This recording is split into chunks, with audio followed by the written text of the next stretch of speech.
My dad had a very close call in Vung Tau. He was flying back to base, and the enemy were firing over his plane, and he needed help. Joining me right now, outnumbered overtime host and author of the new book, 9 Rules of Engagement, A Military Brat's Guide to Life and Success, Harris Faulkner is here. Minutes ago, in a stunning turn of events, Harris Faulkner decided to leave Fox News, leaving her audience in disbelief. From her early days as a writer for LA Weekly to her influential positions on national television, Faulkner has always been a force to reckon with. What could possibly compel such a renowned journalist to step away so suddenly? Tune in as we uncover the shocking reasons behind Faulkner's sudden exit. Faulkner's rise through the broadcasting world. Faulkner went on to study at the University of California, Santa Barbara, where she got her degree in mass communications. She started her career as a freelance writer for LA Weekly and later moved to TV. She had an internship at KCOP TV in Los Angeles and then became a reporter and anchor at WNCT TV in Greenville, North Carolina. Just as Faulkner was about to go live, she glimpsed the next headline, a secret from her past about to be revealed on air. From 1992 to 2000, she worked as the evening anchor at WDAF TV in Kansas City. It was during this time that she faced some uncomfortable situations from someone she knew back in North Carolina. But this didn't stop her from continuing her work. She later became a key evening anchor at KSTP-TV in Minneapolis-St. Paul, staying there until July 2004. In 2005, she joined Fox News. At Fox, she first worked on the relaunch of A Current Affair, though the show was canceled later that year. From 2011 to 2017, she hosted Fox Report Weekend and worked on many special reports, like the 2018 midterm elections. She also appeared on shows like Gutfeld and The Five. In 2014, she started co-hosting Outnumbered, where her style and insights made her stand out even more. But that wasn't the toughest part. By 2017, she took on a new challenge with Outnumbered Overtime, which focused more on serious news than just opinions. In 2021, she launched the Faulkner Focus, where her passion for impactful journalism shined. In June 2023, she even stepped in to host Fox News Tonight, briefly replacing Tucker Carlson, and took on tough topics with confidence. While at KSTP-TV, she won 4 regional Emmy Awards, including Best Anchor for 3 straight years. She also earned an award for a special report called Eyewitness to War. Her work outside of journalism was recognized too, earning her the Amelia Earhart Pioneering Lifetime Achievement Award in 1998 for her humanitarian efforts. In 2021, she was featured in Variety's New York Women's Impact Report, honoring her contributions to journalism. In 2020, shortly after George Floyd's death, an interview with Donald Trump took place. But that's not all. Harris Faulkner, a well-known journalist, opened up about her personal life. In an interview within Kansas City magazine, she shared memories from her office in Manhattan. She talked about growing up in a military family, her love for Kansas City barbecue, and her fondness for the Chiefs football team. She even told a fun story about the first time she met her future husband. When the topic shifted to her emotional visit to Vietnam, she explained that the trip was more than just work for her. Her father had served in Vietnam, and this visit was a way to connect with that part of her past. She went with 7 colleagues from Fox Nation with the goal of making something special for their viewers. They wanted to honor Vietnam veterans, many of whom were not welcomed back warmly when they returned home, unlike veterans from other wars. She highlighted the difference in how Vietnam veterans were treated compared to others. She shared the story of her own father, who didn't receive the recognition he deserved when he came back. The team's mission in Vietnam was to create content that would give these veterans the respect they had long been denied. Her past shaped her, filled with lessons and challenges. Beyond the dark uniform. For her, this journey wasn't just about her job. It was personal. Growing up in a military family had shaped who she was. She learned important life lessons like how to adapt to change, be resilient, and stay patriotic. Her father believed strongly in the power of the U.S. Constitution and always encouraged her to appreciate the country's values. But there's more. Even during times of racial tension, her father felt that serving in the military was an honor. He often told her that it was important for African Americans to serve their country when called. His dedication left a lasting impact on her. influencing her own beliefs about service and respect for those in uniform. She also talked about her father's positive outlook on life. Even after retiring, he kept working as a math and physics teacher because he believed young people still needed guidance. His commitment to helping the next generation made a deep impression on her. But that wasn't the hardest part. She shared the difficult memory of losing her father on Christmas morning in 2020. He passed away peacefully in his sleep, already dressed and ready for a Christmas brunch at her sister's home, but he never made it. Her uncles, Ronnie and Tim, found him and comforted her, saying he had gone peacefully. Toward the end of the interview, she reflected on the early milestones in her career. She spoke about winning her first Emmy and Headliner Award. She credited her time at Fox 4 for teaching her valuable lessons that later helped her gain national recognition. In a TV interview, she talked about her journey from her first job in Greenville, North Carolina, to feeling at home in Kansas City. The community there welcomed her with open arms, making it a place where she could really grow.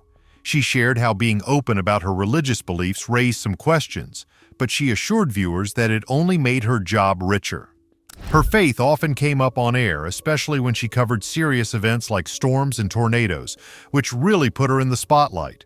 Working with Phil Witt and the rest of the news team gave her not just professional support, but also personal strength as she navigated the early stages of her career. She remembered how her parents, after moving to Denver and then Texas, always loved visiting her in Kansas City. In fact, their love for the city led them to open a temporary barbecue restaurant that mixed Kansas City's and Texas's flavors.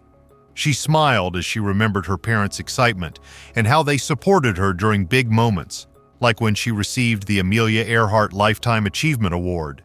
Her dad even gave an impromptu speech at the ceremony, sharing stories from his time on a military base in Kansas. She also talked about how much her parents helped when she bought and renovated her first house on Ward Parkway, which was a huge milestone for her. But this wasn't the most memorable moment. One of her favorite memories was meeting her future husband. They were both journalists but also competitors in the fast-paced world of local news. While he worked for the big CBS network in Minneapolis, she made a name for herself at the ABC affiliate KSTP. Even though they worked for different networks, both were well respected for their work. He was known for his investigative stories and live reporting, while she made history as the first Black woman to anchor the 5 p.m. evening news in her state. Her career soared, leading to unexpected personal connections. The strange meeting of two competitors. Their paths crossed when St. Paul's then-mayor Norm Coleman noticed her in a promotional clip where she was jogging by the river.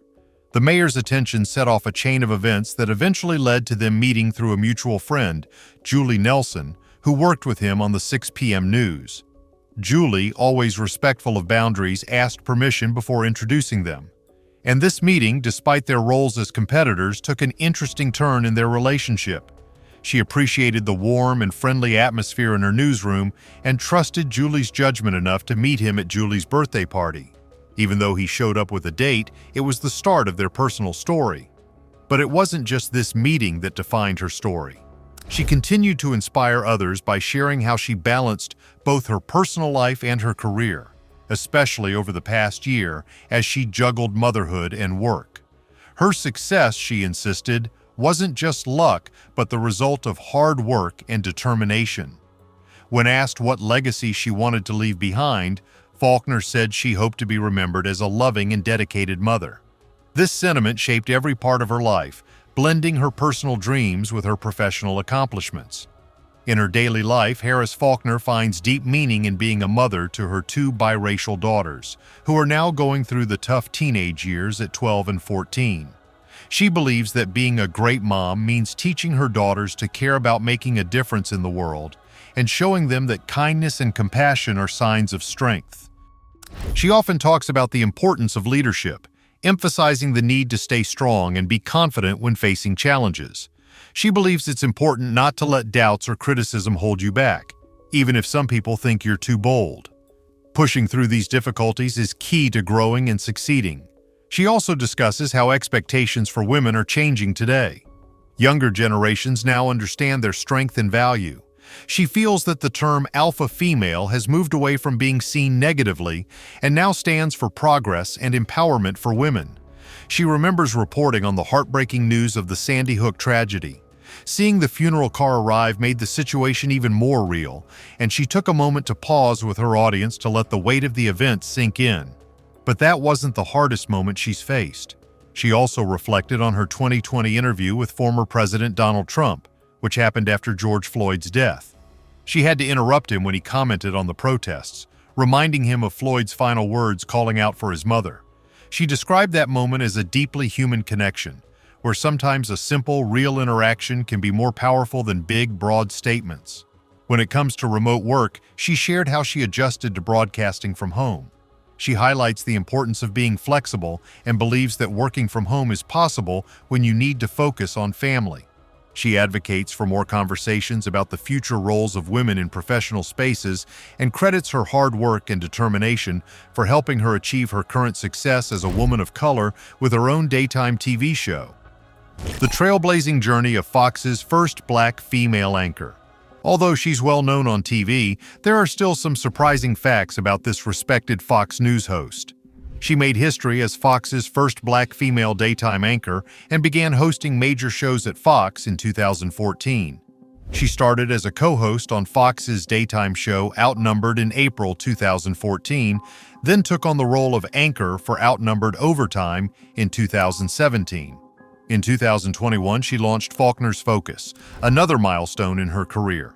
Despite living in a busy city now, her roots trace back to the Midwest, where she began her anchoring career in Kansas City from 1992 to 2000.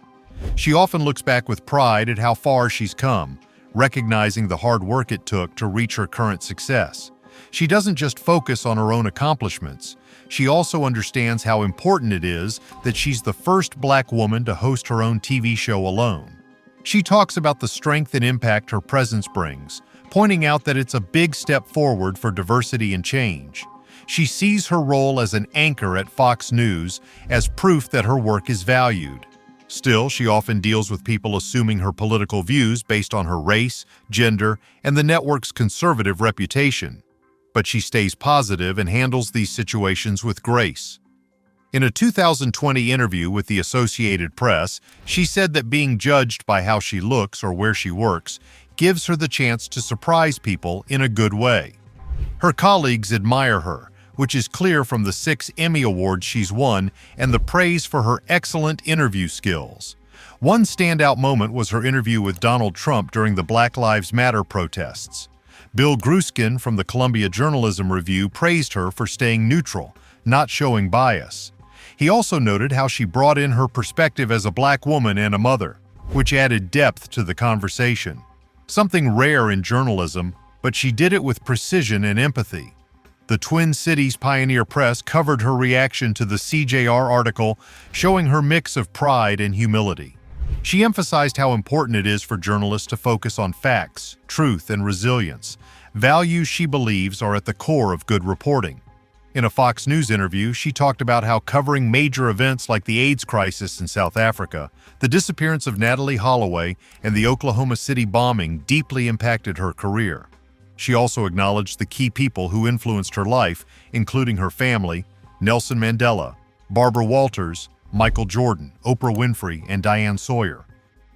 But her journey wasn't all serious business. Faulkner fondly recalls the lighthearted early days of her career that are full of memories she treasures, as she shared with the Kansas City Star. A huge Kansas City Chiefs fan, she still supports her favorite football team, even though she now lives in New Jersey. She decorates her home office with Chiefs memorabilia and proudly wears team gear on game days. In one interview, she joked about negotiating with her husband for space in their home, making sure some areas were reserved just for her Chiefs-themed items. Famous yet grounded, she continued to explore new chapters, from sidelines to headlines. A highlight for her was in 1999 when she sang the Star-Spangled Banner at a Chiefs game in Arrowhead Stadium in front of 70,000 fans. She described the experience to Chiefs Wire as unforgettable. She's always loved singing the national anthem, no matter where she is. In February 2021, she shared a throwback photo from that day on Instagram right before the Chiefs played in the Super Bowl. Additionally, in 2018, she commented on her portrayal by Leslie Jones on Saturday Night Live, telling the Twin Cities Pioneer Press that it was a surreal but accurate tribute that captured her personality well. Months had gone by since the first portrayal, and once again, Jones found herself playing her role. This time, she noticed even more how similar they were, not just in appearance, but in the way they spoke too. She was really surprised when she found out they had both bought the same light blue dress she once wore. She called it a strange and surreal moment. By October 2018, she told Variety that she would be open to Jones playing her in a movie, especially if Jones was up for a challenging role. She admired how well Jones nailed her impression on SNL, even down to the fake eyelashes, and was impressed with how Jones handled the parody. But it hadn't always been smooth when it came to impersonations. Back in 2015, she had a different experience when she sued Hasbro. According to CNN, the company had used her name for a toy hamster in their Littlest Pet Shop line without her permission. She felt that this misuse hurt her image as a journalist and wrongly made it seem like she supported the toy. The lawsuit pointed out that the hamster looked quite a bit like her, even down to its skin color, eye shape, and makeup style. In October 2016, the case was settled, and she made it clear that she had never approved her name for the toy, which Hasbro later stopped selling. She, who loves to travel, once shared with Luxury Travel magazine her favorite memory from her honeymoon in Hawaii, where she enjoyed the peaceful, beautiful setting. These days, she spends time at her family's vacation spot in Sedona, Arizona, where she goes hiking, visits spas, and plays golf with her husband and daughters. She's also a fan of other destinations like Crane Beach in Barbados, Acadia National Park in Maine, and Montauk in New York. When traveling with her kids, she loves road trips along the East Coast from their home in New Jersey, with beach stops being some of their favorites. But she doesn't always need to travel far to enjoy the outdoors. When she's home, she likes to hike with her family, relax in her garden, or take long walks on the beach. She believes that being in nature, feeling the ground under her feet, helps her stay balanced. She feels that staying connected to the earth keeps her grounded, which she credits to her strong roots and background. Still, with her departure from the popular Fox News show Outnumbered, people are left wondering what's next for her in the show. Many have started guessing about her next career move, possibly continuing with Fox News or even another network. Even though the reasons behind her decision aren't fully clear yet, one thing is certain: her presence will be missed. Fans have long admired her thoughtful insights and commanding presence on the show. There's still a lot of talk about what she might do next. Some think she could be working on new TV projects that match her love for journalism, or maybe stepping into public speaking and advocacy work. Whatever she chooses, it's likely she'll use her skills and experience in journalism to make a real impact. Even though we don't have official details yet, there's a lot of excitement about her next steps, and fans are eager to see where her career goes from here. What do you think will be her biggest impact in her next role? Like, comment, and subscribe for more.